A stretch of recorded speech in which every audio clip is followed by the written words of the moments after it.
Desvendados. Se você deu play nesse episódio, provavelmente quer entender como empresas com longa trajetória em setores tradicionais estão utilizando dados para impulsionar a inovação e aprimorar seus processos. Você está no lugar certo. Eu sou Guilherme Tavares, CEO do Grupo Tocato, e nesse episódio do Desvendados, vamos receber dois ilustres convidados. Eu gostaria de chamar para a mesa Patrícia Mota, CEO da Crowley. Vem para a mesa, Patrícia. Olá, pessoal. Olá, Guilherme, Eduardo. Um prazer estar aqui com vocês. Eu sou a Patrícia Mota, CEO da Crowley, engenheira de produção e uma entusiasta aí agora no mundo dos dados. Seja bem-vinda, Patrícia. E ela já deu um primeiro spoiler logo de cara. Já chamou o nosso segundo convidado. Já trouxe o Eduardo para a mesa. Então vem, Eduardo. É um super prazer aqui estar com vocês, pessoal que estão nos ouvindo.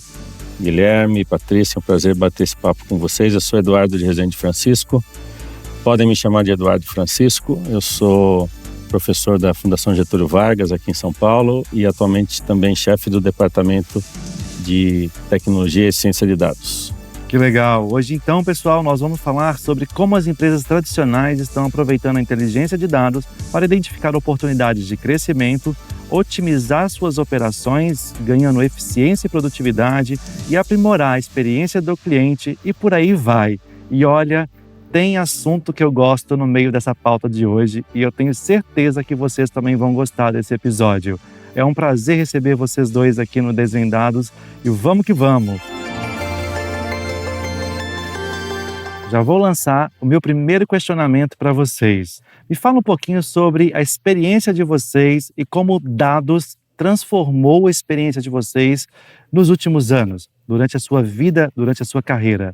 Vamos lá, quem vai começar, Patrícia ou Eduardo? Eu posso começar. Sou engenheira de produção, então eu desde a faculdade aí vim estudando os processos e como as informações são importantes aí para a gente, né, chegar no nosso objetivo, no nosso resultado.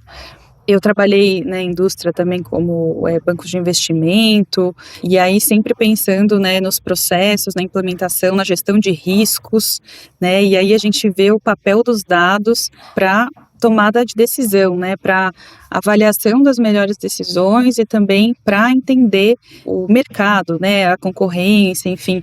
A gente vê que a digitalização vem ajudando muito nessa obtenção, né, dos dados, né, da gente ter informação, mas aí eu vou usar meu lado engenheira de produção, que a gente percebe que apesar dos dados estarem disponíveis, a gente precisa muito entender esse fluxo, né, entender como que as informações são colocadas em todos os lugares para a gente conseguir ter o agregado e conseguir ter uma análise bacana para a tomada de decisão. A evolução está na sabedoria de como usar os dados, né, hoje a gente tem muitos dados, acho que no passado a gente tinha muito menos, né, para tomada de decisão. E agora, nosso desafio vai ser entender como usar os dados, os milhões de dados que a gente tem.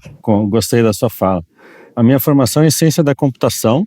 Hoje eu trabalho numa escola de business, né, a Fundação Getúlio Vargas, a escola de administração. Na minha trajetória profissional, eu passei por empresas que sempre lidaram com muitos dados, né. Trabalhei durante 5 anos na indústria diretamente, né, na indústria de software, na indústria da área de sistemas de informação geográfica, né, trabalhei na representante de uma empresa americana no Brasil chamada Esri, que faz os sistemas como ArcGIS e outros sistemas de informação geográfica. Passei 13 anos da minha vida na antiga Eletropaulo, né, para quem é de São Paulo aqui, que é a antiga distribuidora de energia de São Paulo, que agora se chama Enel São Paulo, então fiquei muitos anos lá e estou há pouco mais de 13 anos agora, 14 anos na Fundação Getúlio Vargas. E essa coisa de você ter os dados para apoiar suas decisões é um mantra que a gente sempre ouve falar, né? Tem sempre um bullet bonitinho desse num slide de um vendedor de tecnologia e tal. De fato, quanto mais dados você tiver, mais segurança para você tomar decisões é o que a gente espera que aconteça, né? Por outro lado, se você tiver muitos dados, muito além do que deveria, talvez, né, a gente corre o risco de se afogar numa piscina de dados, né? Então, essa questão de você ter a consciência de como ter o dado necessário para aquele momento de decisão, no nível de detalhamento, né, no nível de granularidade ideal, é um baita desafio para as corporações, né? Mas o maior desafio ainda é cultural, né? As pessoas têm a competência suficiente para estar onde estão, né? lidando com os dados, acho que é um pouco disso que a gente vai poder conversar aqui. A gente consegue perceber claramente, né, quando a gente olha a nossa vida profissional e o nosso histórico, o quanto antes a gente tinha poucos dados, mas os dados que a gente coletava eram dados que eram analisados e tinham takeaways, né? A gente existiam insights a respeito desses dados. E hoje a gente coleta uma enxurrada de dados, analisa poucos deles e não consegue nem tirar insights suficientes devido à demanda ou à intensidade dos big data que a gente vê por aí. E a gente sabe que essa dicotomia, ela é vivida muito pelas empresas que estão se transformando digitalmente. Mas a gente ainda tem um cenário no Brasil, principalmente, de muitas empresas que vivem muito no tradicional, muitos setores que são tradicionalistas, né? Então eu queria ouvir de vocês qual que é a percepção, a experiência que vocês possuem a respeito de como empresas de setores tradicionais estão utilizando da tecnologia, especificamente inteligência de dados, para impulsionar as suas inovações ou os seus processos. Até falando aqui da nossa experiência na Proli, né, a gente não costuma ter muita procura de segmentos tão tradicionais ou que não estão tão digitalizados, né, porque isso vira um desafio na questão de que a cadeia é muito manual, então existe realmente um desafio maior, né, de usar a inteligência de dados. Acho que a evolução das OCRs, por exemplo, que é aquela tecnologia que faz a leitura de imagem, transforma isso em texto, né? Com a evolução disso, a gente tem visto a procura também desses segmentos para começar a estruturar bancos de dados, para remediar lá os históricos que eles têm, né? E aí construir bases de dados para, a partir daí, sim, conseguir pensar, né, no futuro de juntar tanto os dados internos, né, que são esses que muitas vezes estão manuscritos, e aí os dados externos, e aí realmente conseguir começar a brincar aí de olhar para os dados, né, de fazer os questionamentos, de fazer as perguntas. E até falando de um case legal de mercado aí, que eu acompanhei no Cubo, do Itaú, da Notaí, não sei se vocês já ouviram falar, mas é uma empresa que conseguiu transpor essa barreira no mundo dos restaurantes lá. E aí foi adquirida pelo iFood, inclusive, né, porque justamente a cadeia ali também dos restaurantes no Brasil, ela é muito manual, né, ainda muito manuscritos, pedidos anotados ali à mão e tal. E aí, com tecnologia, com um pouco de visão de processo, de como colocar aquilo ali na vida da empresa, você passa a permitir que um setor mais tradicional se digitalize, e aí a gente começa a ter outras possibilidades dentro desse mundo, né? Mas aí também falando de outros segmentos tradicionais que já estão mais à frente, né? O varejo, o financeiro, o imobiliário, que são segmentos tradicionais também, que já talvez se digitalizaram um pouco antes, né? Aí eles estão um pouco à frente, né? Então, conseguindo usar os dados para inteligência de mercado. Eu vejo em 3 pilares, assim, bem fortes, né? Que é a inteligência de mercado, análise de concorrência e tudo mais, a gestão de riscos, principalmente, e eficiência operacional. Então, às vezes, um trabalho que é feito manualmente ali, uma análise muito grande que exige coleta, depois, né, juntar os dados, fazer análise, montar a visão daquilo. Nesses segmentos a gente já vê muita evolução, então eles já buscam mais a gente para capturar os dados. Muito legal, eu compartilho dessa sua visão, Patrícia, desses 3 pilares, acho que é uma boa categorização, quando a gente vai, né, como o Guilherme nos provocou aí, de vencer o desafio de usar os dados, principalmente para segmentos que talvez não tenham tanta tradição disso, né. Nessa história recente, né, desse mundo digital de hoje, né, em que até as gerações que estão entrando no mercado de trabalho agora já não viveram a transição do analógico para o digital, esse é um desafio também que certamente o podcast aqui pode abordar numa conversa mais específica. A gente se vê num mundo em que tudo é digitalmente registrado, né, praticamente tudo. A gente ainda tem muito a caminhar, né, muitas décadas para chegar no conceito de cidades inteligentes, no conceito de você transitar de uma forma mais fluida entre o que é o ser humano real e a sua representação no mundo digital, né, essa coisa dos gêmeos digitais e por aí vai. Então, acho que ainda tem muito a caminhar, mas no contexto de hoje, sem dúvida nenhuma, a gente já tem muitos dados por aí. Esses dados estão subsidiando alguns negócios que, por tradição, até do mercado competitivo, tiveram que inovar e o mundo digital permitiu isso, né? Um setor como o de telecom, como o de varejo, que a Patrícia falou, são setores que já respiram soluções digitais, já respiram parte da cadeia produtiva com processos digitais, Então isso é ok. Setores mais tradicionais, que têm menos competição, que trabalham num modelo de áreas de concessão, empresas muito grandes e tal, elas se digitalizaram, sem dúvida nenhuma, né? Tem até uma palavrinha que persegue aqui a gente na nossa conversa de hoje, inevitável, que é a transformação digital, né? Que é uma palavra que eu odeio, porque ela pode significar qualquer coisa, certo? Depende do interlocutor, o que é a transformação digital. Eu vejo muitos setores que estão passando por transformação digital, o setor de mineração, o setor de distribuição, né, de energia, distribuição de água e esgoto, por exemplo. Só que é só uma transformação de interface, na minha opinião. O modelo mental de decisão ainda é um modelo de décadas, né? Eu posso falar bastante do setor de energia, onde eu trabalhei muitos anos como executivo.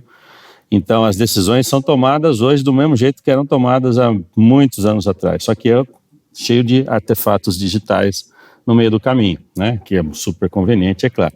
Então, acho que a gente tem que vencer ainda um desafio que é cultural, né? Assim, como é que eu posso fazer uso desse monte de dados que está por aí, no momento certo, que eu preciso tomar uma decisão específica operacional, ou eu preciso juntar esses dados num nível mais estratégico dentro de um painel de indicadores para tomar a decisão mais estratégica, né?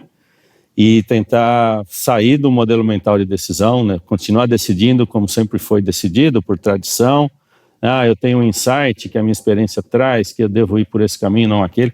Mas eu acho que a gente tem que povoar esse pessoal de casos, né, como a Patrícia até citou um caso bem interessante agora há pouco, que possam inspirá-los a olhar com mais atenção a questão do dado para tomar melhores decisões. Acho que eu tenho outro caso aqui para compartilhar que é interessante, que um possível, né, cliente chegou para a gente com uma demanda específica. Olha, eu preciso dessa informação. E aí a gente, né, foi buscar, entender como que a gente poderia trazer aquela informação e aparentemente não estava disponível, não estava de uma forma bacana para entregar, então a gente acabou vendo que não era possível. Só que a gente, né, já com o tempo aí, começou a perceber que às vezes o modelo mental tá ali, né, travado na decisão da forma com que sempre foi e tal. Então a gente começa a puxar a pessoa, né, do outro lado ali, perguntando, olha, mas para que você vai usar essa informação? Deixa eu entender um pouco mais o seu processo. E aí, falando da cultura, né, geralmente as empresas que encorajam essa colaboração, né, essa abertura, né, com o parceiro que você está conversando para a inovação, ajuda muito nisso, porque a partir do momento que ele começou a compartilhar para que ele ia usar aquela informação, a gente, com a nossa experiência também com os cases que a gente pôde propor uma outra alternativa, né, uma outra informação que estava disponível para fazer um teste, né, fazer uma POC. Quem não conhece POC, aí a prova de conceito, aliás, super recomendo, acho que é uma forma muito interessante de validar uma solução. E nessa POC a gente pôde entender que aquela outra informação era talvez até mais interessante para a tomada de decisão dele, né, para a informação que ele precisava, e que era um segmento regulatório. Então, a gente ainda está em conversa aí sobre esse caso, está bem quente essa discussão, mas é um caso que traz essa questão que o Eduardo estava falando, né, do modelo mental, né, da cultura. Então tudo isso, todos esses são pontos também que a gente precisa transpor aí quando a gente fala de dados, da transformação digital.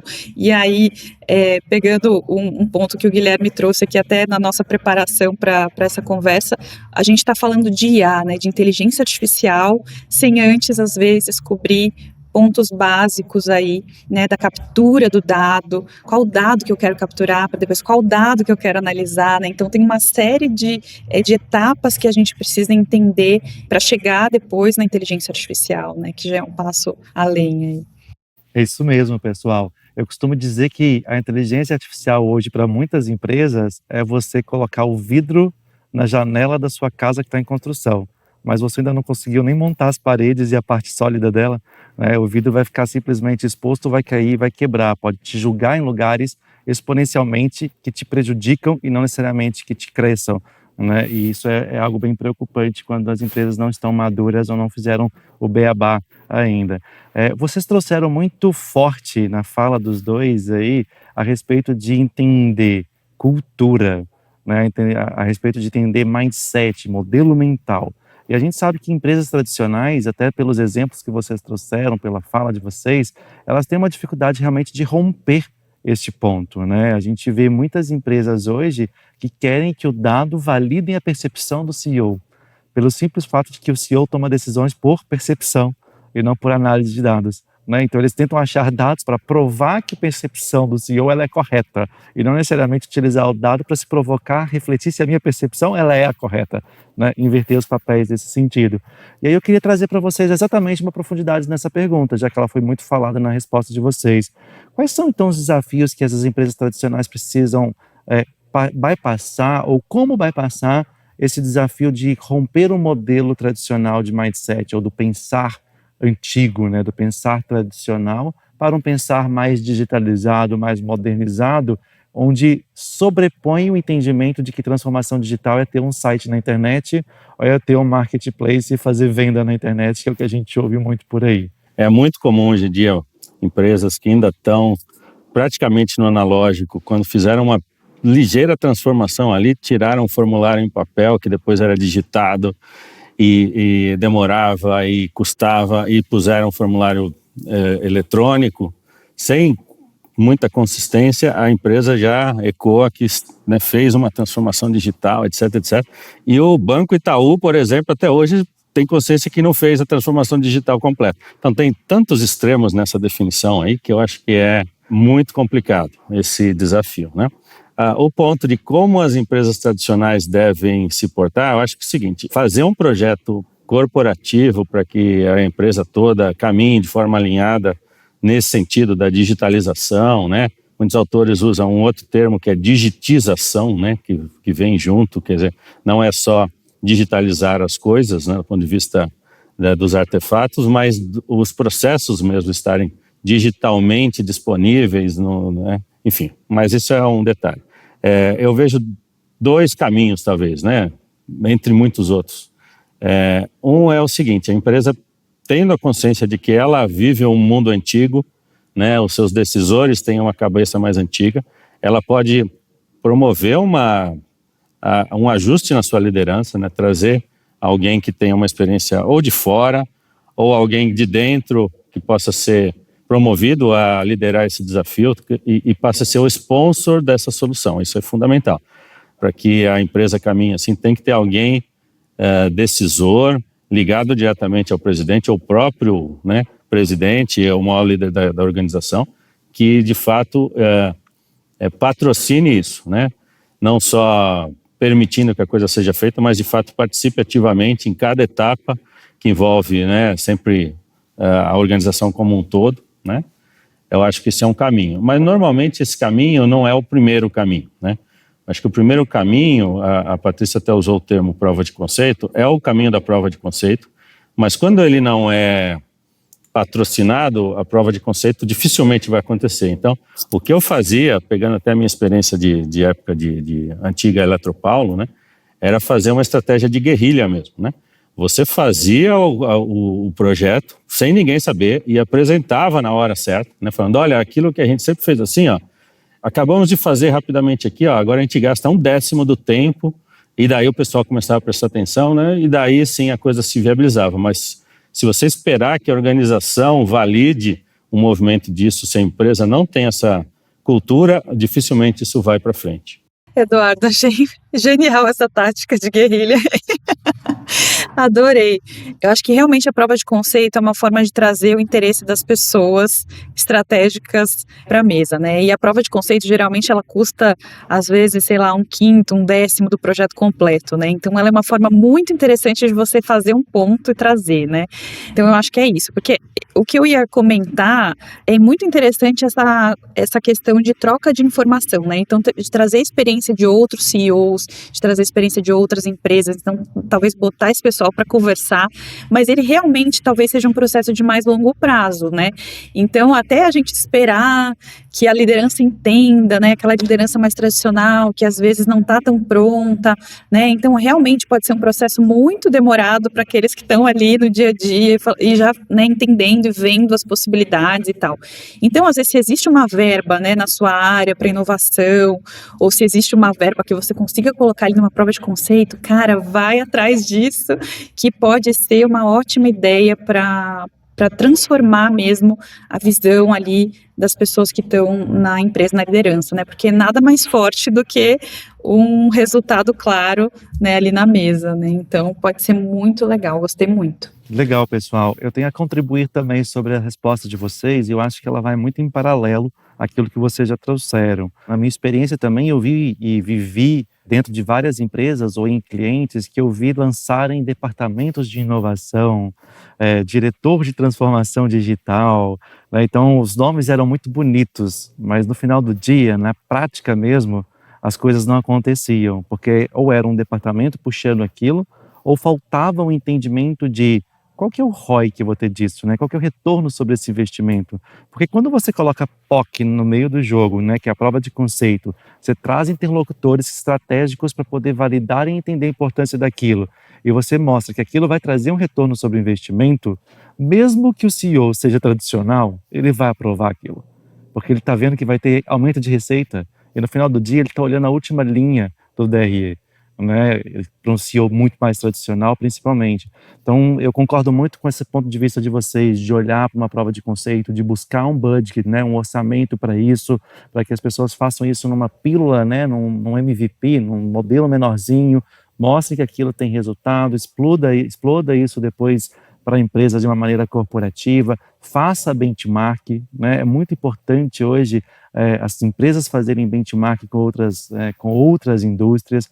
Eu vejo que quando eu converso sobre benchmark com meus pais ou muitas vezes com pessoas que têm um modelo mental mais tradicional, eles sempre falam, não converse com a sua concorrência, né, não dê artefatos ou não dê informações para a sua concorrência. E eu vejo que quanto mais a gente compartilha, mesmo que seja com a concorrência, mais a gente cresce, mais o nosso mercado amadurece, né? Então, um pouco do que a Patrícia trouxe aqui, de buscar conhecimento, de falar com outros CEOs, com outros C-level, com outros executivos, da POC que o Eduardo trouxe, eu acho que concordo com vocês que são pontos essenciais para que as empresas tradicionais realmente consigam mudar o seu mindset, mudar a cultura organizacional como um todo.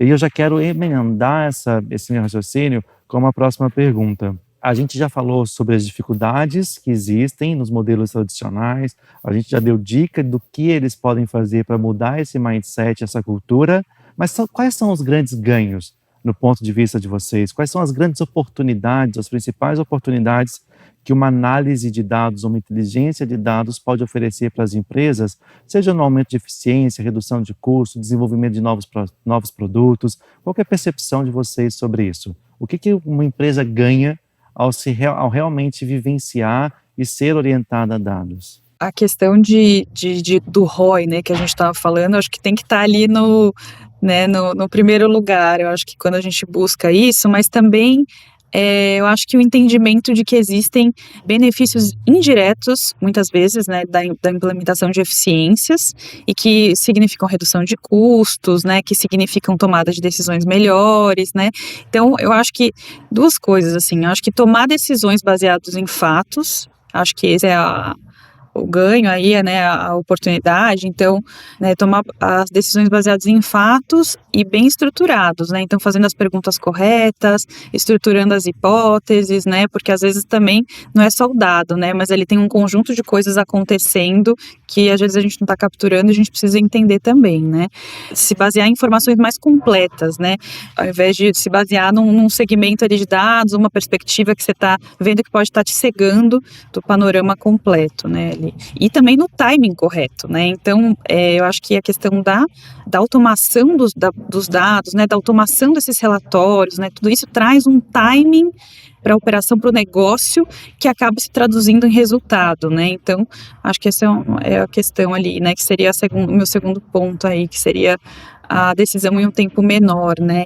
E aí a gente falando, por exemplo, em gestão de riscos, que a gente estava falando anteriormente, a questão do risco operacional é super importante, a pessoa quando vai capturar o dado, quando vai trazer aquilo corretamente, e a gestão de risco mesmo para o negócio, né? Então, de conseguir avaliar bem o seu parceiro, o seu cliente, o seu fornecedor, e aí você ter uma decisão mais acertada, né? Então, por exemplo, quando a gente fala de gestão de risco, não é exatamente diretamente no ROI, mas ele vai trazer um resultado, né? Ele vai trazer menos possibilidade de uma transação equivocada, enfim, e com certeza vai se refletir a longo prazo em resultados melhores, né? Eu diria que, em última instância, essa cultura gradativa que as empresas devem vir a ter de lidar com dados, ter pessoas mais preparadas para isso, gerar um ciclo virtuoso nesse sentido, tendem a transformar a empresa em uma empresa mais resiliente, né, mais robusta, mais adaptada a mudanças, porque você sempre decidir por experiência, decidir por insights, etc., né, que é o que os principais executivos das empresas tradicionais ainda fazem, você fica mais sujeito a não perceber ou perceber tarde demais uma mudança de mercado, né? Quantas grandes empresas aí na história recente da humanidade, de uma hora para outra, sumiram do mapa, né? O caso histórico da Xerox, por exemplo, né? Porque não percebeu, né? Por ter criado um produto novo digital, não percebeu que ele ia transformar completamente o negócio dela. Então, eu acho que essa questão do dado, fazendo parte de decisões pequenas, médias ou grandes nas empresas, permitem que você se antecipe às mudanças, né? A Patrícia falou a questão de decidir baseado em fatos, é isso mesmo que tem que ser, né? Eu posso até ter um insight, a minha experiência diz que, mas o que os dados estão me dizendo? Será que é isso mesmo? Então, os dados têm que apoiar decisões, mesmo que você já tenha um sentimento de que é por aí que você tem que ir, se não se apoiar em dados, né? E os dados, assim, do ponto de vista de um arcabouço, acho que mais consistente, né? A gente tem na estatística, por exemplo, né, várias ferramentas, né, de tomada de decisão baseada em dados, muitas super tradicionais, né? Outras bem recentes, daí vem de novo a palavra inteligência artificial, né? Os modelos de você trabalhar com um arsenal de dados muito grande, né? Que os modelos de aprendizagem de máquina, machine learning e tal. Todos esses, os tradicionais e os novos, apoiados em muitos dados super diversos, têm que fazer parte da cultura da empresa, né? Para que aos poucos essa cultura que vem de baixo para cima comece a contaminar positivamente a liderança. Então acho que esse é o grande ponto, né? Tornar as empresas mais adaptadas a esse mundo novo. Demora, para as tradicionais demora bastante, mas precisa acontecer. Eu vou transicionar agora para o nosso momento ping-pong, onde eu trago 5 perguntas curtas para vocês e vocês vão responder aos nossos ouvintes aquilo que passa pela mente de vocês assim que vocês ouvem a pergunta. Vou começar com a Patrícia e aí na sequência o Eduardo responde, depois a gente inverte, começo com o Eduardo e a Patrícia sequencia. Para você, Patrícia, um erro. Não saber o seu objetivo. Ótimo, Patrícia. Eduardo, um erro. Você achar que aquele dado representa uma coisa, mas ele representa outra, né? Que é o grande problema dos vieses. Acho que esse é um problema grave. Mas a questão de não ter objetivo é muito mais grave. Eu concordo com a Patrícia. Legal. Agora começo contigo, Eduardo. Um segredo. Tem alguns segredos a revelar aqui, né? Que na verdade são coisas que existem por aí, mas o mercado corporativo, principalmente as grandes corporações, não se valem disso, né? Eu acho que é um trabalho de formiguinha que precisa ser feito gradativamente, mas só fazer uma fala de efeito aqui.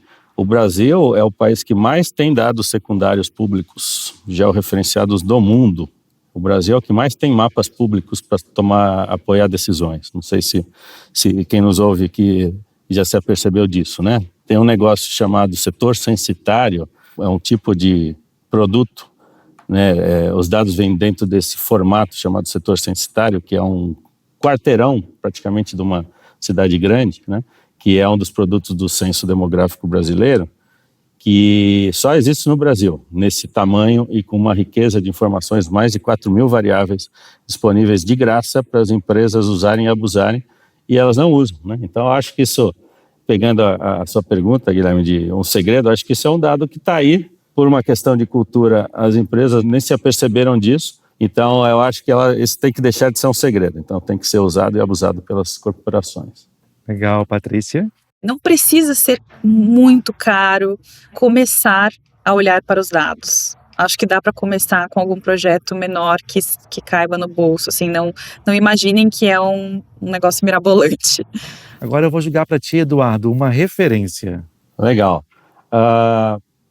Bom, pode ser uma pessoa, pode ser uma memória, né? Mas eu vou trazer uma referência pessoal, que na verdade faz parte da minha trajetória profissional, pessoal/profissional, né, de formação, e depois eu venho usando isso como uma referência, né? Acho que até meio identitária, né? Que é uma perspectiva que eu até já citei aqui na resposta anterior, quando eu falei do setor censitário, que é a perspectiva geográfica. Eu acho que ela é fundamental, as empresas não se valem do potencial que essa perspectiva tem, né? Então, assim, indo para o mais intuitivo, né, que está todo mundo me ouvindo aqui, talvez esteja imaginando. Então, você olhar para os seus dados num mapa, né, porque praticamente tudo que a gente faz hoje em dia incide no território, né, os nossos projetos, os nossos clientes estão no território, os nossos fornecedores, os nossos parceiros, todas as dinâmicas e tal, mas você se valer de métodos analíticos nesse território, né? Essa é a minha área de especialidade, a gente chama de Geoanalytics, né? Que tem os termos técnicos, né? Os nomes mais feios, como estatística espacial e tal. Isso faz uma diferença brutal para as organizações, tá? O meu trabalho de doutorado foi criar um indicador de renda baseado em consumo de energia, foi totalmente baseado em modelos territoriais, né? Se a gente se aperceber que 80-90% das informações que a gente usa no dia a dia para tomar decisão tem um conteúdo geográfico, né? Tem um onde está, né? Essa ciência do onde faz toda a diferença para a gente tomar decisão. Então, essa eu categorizo aqui, Guilherme, isso como uma referência, né? Então, a gente tem essa perspectiva de, deixa eu olhar para isso, esse meu problema de negócio, esse meu projeto, com os dados no mapa, né? Eu consigo ter uma visão holística, consigo integrar melhor as coisas e eu consigo ensinar um modelo computacional a ver o mapa, né? Que é o que seria essa parte mais de análise de dados em mapas, né? Isso faz muita diferença prática, né, nas organizações e por isso eu coloco isso como uma referência. Legal, Patrícia. Eu vou trazer de novo o case, né, do Anota Aí, para o pessoal pesquisar e buscar entender aí como que foi o insight deles de transformação aí desse mercado bastante tradicional e não digitalizado. Então, acho que vai ser uma referência interessante para buscar. Legal. Agora eu volto contigo, Patrícia. Um livro. Eu vou falar do livro da vez aqui, para mim, que eu estou gostando muito de ler, que se chama Dar e Receber.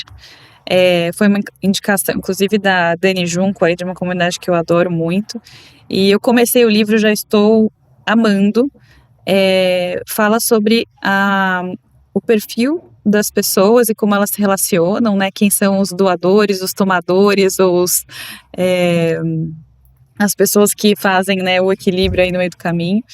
E existe uma perspectiva muito interessante sobre os doadores e sobre como isso se reflete a longo prazo, né? E a gente falou tanto aqui de cultura, sobre colaboração, né? Sobre como isso é importante para a gente moldar aí os dados, ou falando da inteligência de dados, não é só o dado puramente, né? Mas é saber pensar, é saber colaborar, é saber discutir, né? É saber conversar. Então, eu acho que essa cultura, acho que é muito importante da gente continuar com ela. Legal, Eduardo? Então, eu também vou buscar uma referência de livro bastante inusitada, né? Vocês veem um professor de data science falando, logo imagina um monte de livro de inteligência artificial, etc, etc. Tem inúmeros aí. Quem quiser depois eu passo referências específicas, né? Mas eu vou citar um livro chamado Introdução à História, tá? Se chama, o termo é quase impronunciável, que é o de Mukadimar. Ele é uma introdução à história e fala basicamente da história do islamismo, a história clássica do islamismo no mundo, né? Por que diabos eu estou falando disso? Tem uma frase no livro que vai parecer super contemporânea, né? É uma frase que eu, traduzindo para o português aqui, assim, a busca do ser humano por conhecimento e trabalho acadêmico sempre sofreu inúmeros obstáculos, o primeiro dos quais é uma abundância de dados disponíveis. Então, quanto mais dados disponíveis você tiver, mais desafiador é a busca do ser humano por conhecimento, né? E essa frase, se eu soltasse simplesmente a frase para vocês aqui, a gente ia falar, bom, essa frase foi cunhada aí na era do Big Data, de 15 anos para cá, no máximo, né?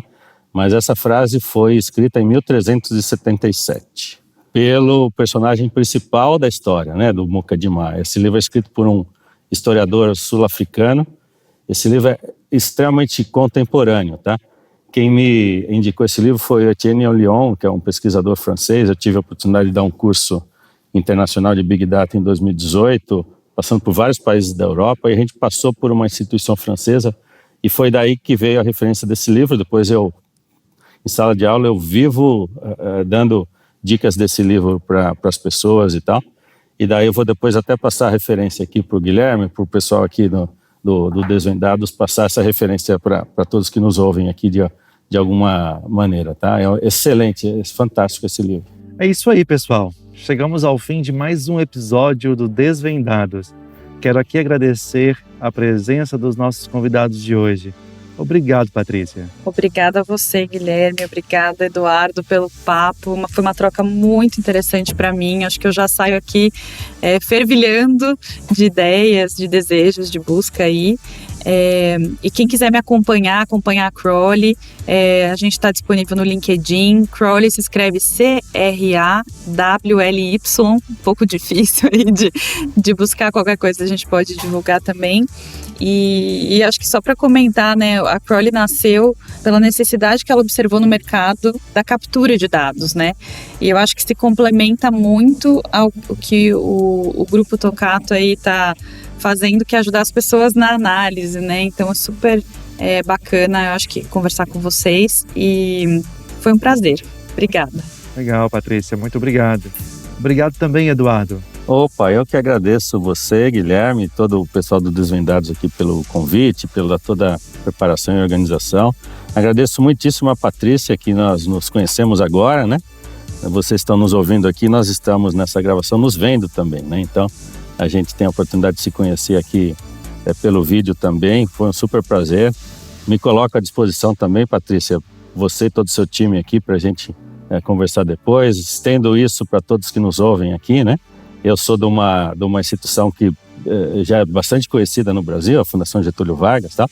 Mas que tem muito mais uma tradição do que uma questão de inovação, né? Nós estamos completando 70 anos este ano, no primeiro curso de administração de empresas do Brasil, extremamente reconhecido, alta reputação, mas a gente tem uma área bastante estratégica, né, que é o meu departamento atualmente, em que a gente respira inteligência artificial, né? Então, tecnologia e ciência de dados é o nosso nome, né? Vocês nos encontram, né, no site da FGV, especificamente da EASP, na Escola de Administração de Empresas de São Paulo. Eduardo de Rezende Francisco, meu nome completo, vocês também me acham por aí no LinkedIn, etc, né? Então, foi um super prazer.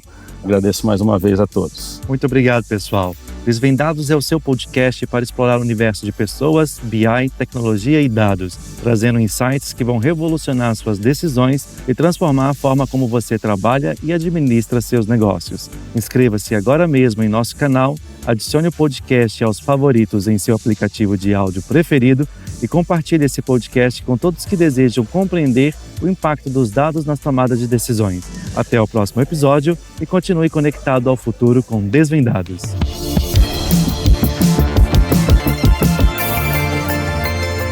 Desvendados,